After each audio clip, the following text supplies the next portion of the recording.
बच्चू कडूंचे शेतकरी आंदोलन आता सध्या पळसोली इथल्या कापूस संशोधन केंद्र शेजारच्या मैदानावर होत आहे। मात्र रात्रभर झालेल्या पावसामुळे या मैदानामध्ये आता चिखल झालाय आणि मंडपापर्यंत पोहोचताना आंदोलकांची चांगलीच तारांबळ उडतीये। काय नेमकी सगळी परिस्थिती आहे याचा आढावा घेतलाय आमचे प्रतिनिधी अमर काणे यांनी।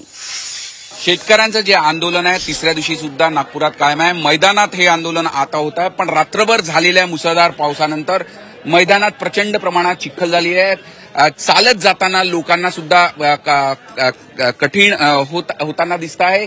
एकूणच आंदोलनाची धग कायम आहे। आज शेतकरी नेते तिकडे मुंबईत चर्चेला जातील, तर दुसरीकडे आंदोलक जे आहेत ते इथे मंडपात उपस्थित आहे आणि दुसरीकडे पाऊस सुद्धा कोसळत असल्यामुळे प्रचंड असा चिखल या संपूर्ण परिसरात झालेला आहे आणि कसरत करत अक्षरशः त्यांना मंडपापर्यंत पोहोचावं लागतं। चिखलानी पूर्ण परिसरात माखलेला आहे, म्हणजे मुख्य रस्त्यापासून इथपर्यंत येईपर्यंत प्रचंड तारांबळ किंवा कसरत करतच इथपर्यंत यावं लागतंय। एकूणच आंदोलनाची धग कायम आहे। आंदोलक कुठेही अजून थांबलेले नाही। जिथपर्यंत संपूर्ण कर्जमाफी आणि इतर सगळ्या मागण्या पूर्ण होत नाही तिथपर्यंत आमचं आंदोलन कायम राहणार आहे। या मागणीवर ते सगळे ठाम आहे। झी मीडियासाठी व्हिडिओ जर्नलिस्ट रत्नश्री सातपुतेसह अमर काणे, नागपूर।